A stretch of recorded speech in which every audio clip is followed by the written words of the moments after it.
Eu nunca contei para minha namorada da época, mas quando eu virei para ela e perguntei, numa tarde dessas que parece que o tempo nunca vai passar, se ela continuaria me amando se eu fosse um homem, eu estava repetindo uma cena que eu tinha lido numa história. Histórias e as comunidades em que eu as encontrei foram parte fundamental para que eu me entendesse como pessoa trans. Mas a história que eu quero contar para vocês hoje veio muito, muito antes dessa tarde. Eu preciso começar dizendo que eu sou uma criança dos anos 90. Isso significa que eu cresci junto com a internet. Independente da velocidade de acesso, eu sempre fui atrás das histórias que as pessoas poderiam me contar.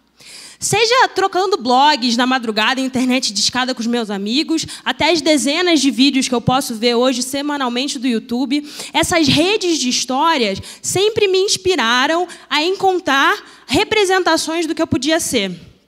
Talvez, porque quando eu olhava para a vida real, era muito difícil encontrar a representação para ser uma pessoa LGBT. Se você for olhar, por exemplo, pelos filmes, tem uma associação americana que se chama GLAAD, e eles olham para a representatividade LGBT nos filmes feitos pelas maiores produtoras de lá. Em 2016, nos filmes feitos por essas produtoras, só 18% tinham personagens LGBT. E entre esses, menos de 1/3 eram mulheres e só uma personagem era uma personagem trans. Se a gente olhar para o cenário brasileiro, a situação não fica muito melhor. A revista Super Interessante fez um levantamento das personagens LGBT nas novelas brasileiras. De 2010 para cá, foram 57 personagens em cerca de 25 produções. Como base de comparação, só a maior emissora brasileira produziu 43 novelas no mesmo período, com cerca de 20 personagens cada um. É fácil entender como, no começo da minha adolescência, nos anos 2000, era muito difícil para mim entender que duas mulheres podiam se apaixonar uma pelas outras. E que o único conhecimento que eu tinha sobre transgeneridade eram sobre travestis, trabalhadoras sexuais, que nem tinham a sua identidade reconhecida.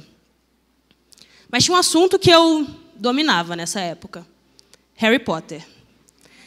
Graças à internet banda larga, você me podia encontrar qualquer dia depois da aula, lendo e debatendo em fóruns da internet sobre o mundo mágico e todas as possibilidades que tinham.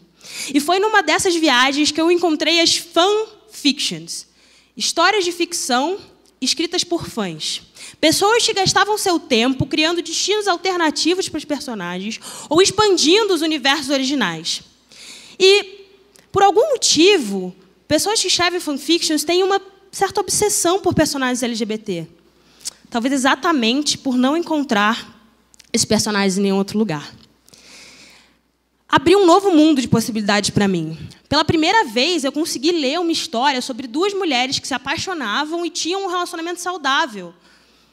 E aí, no auge dos meus 13 anos, eu comecei a olhar para os meus sentimentos e ver que talvez o que eu sentia por aquela menina da minha turma não é só assim, uma relação de amizade, talvez fosse uma outra coisa. Bem, o tempo foi passando, eu fui lendo mais histórias, conhecendo novas redes. E não só eu li essas histórias, como eu podia conversar com as pessoas que escreviam elas. E o online me dava uma possibilidade que eu nunca tinha tido na vida real, que era, uma vez que uma conversa ficava muito difícil, ela podia acabar ali. Era tão fácil quanto sair do chat e procurar a história seguinte, e procurar a conversa seguinte. O tempo foi passando, a minha adolescência foi passando, eu fui me tornando cada vez mais confortável com a minha sexualidade, fui pesquisando e encontrei o rótulo que, para mim, mais faz sentido, que é pansexual, que se sente atraído pelas pessoas independente de gênero. Mas pensar sobre gênero ainda levou um bom tempo. Então, a gente chega em 2017. Eu, um jovem adulto, bem-sucedido, experiências incríveis, um currículo lindo, em depressão. E não depressão no sentido, tipo, acabou a faculdade, não sei o que eu vou fazer com a minha vida, mas depressão no sentido, meu cérebro esqueceu como é que produz serotonina e ele só sabe como cria mais motivos para me odiar. Eu não tinha muita energia para fazer outras coisas, então eu gastava muito tempo na minha cama, novamente pesquisando mais e mais histórias. Histórias de pessoas que tinham tido depressão, que viviam com ansiedade, ou que simplesmente estavam fora do padrão de saúde mental, do padrão de corpos, dos padrões de gênero, de sexualidade, dos padrões das normas sociais. Qualquer formato que eu encontrava, vídeos, contos, quadrinhos, eu queria consumir, eu queria entender o que era tudo aquilo. E aí foi a primeira vez que eu me deparei com a história de uma pessoa não binária. Não binária. Uma pessoa que não se identifica no binário de gênero, nem como homem e nem como mulher. E foi lendo sobre as experiências daquela pessoa, daquela personagem, que alguma coisa clicou dentro de mim e eu comecei a entender que talvez eu precisasse voltar e pensar sobre a questão de gênero. E a primeira coisa que eu descobri foi que ser trans no Brasil é muito difícil. O Brasil é o país que mais mata pessoas trans e travestis no mundo. Isso é só um dos indicadores dessa realidade brasileira. Por que eu ia querer fazer parte de um grupo que é tanta vítima de violência e discriminação? Por que eu queria pensar sobre uma coisa que é tirar de mim um privilégio de ser entendido no gênero que me tinha sido designado ao nascer? Talvez eu sempre tenha sido um pouco fora do padrão, mas ainda assim era muito diferente. Então a gente chega naquela tarde em que, pela primeira vez, eu disse em voz alta que eu não sou uma mulher, não consigo me enxergar como uma, que talvez eu nunca tenha sido. Mas falar para a pessoa que eu amo num momento de intimidade era só o primeiro passo. Para que eu pudesse viver da forma mais autêntica, eu precisava contar para todo mundo. Então eu fiz isso da única forma que um jovem millennial poderia fazer, com um post nas redes sociais. A verdade é que eu não esperava a resposta que eu recebi. Foi tanto amor, tanto carinho, tantas respostas de coragem. Eu chorei muitas vezes lendo as mensagens e eu choro até hoje, todas as vezes que eu lembro dessa história.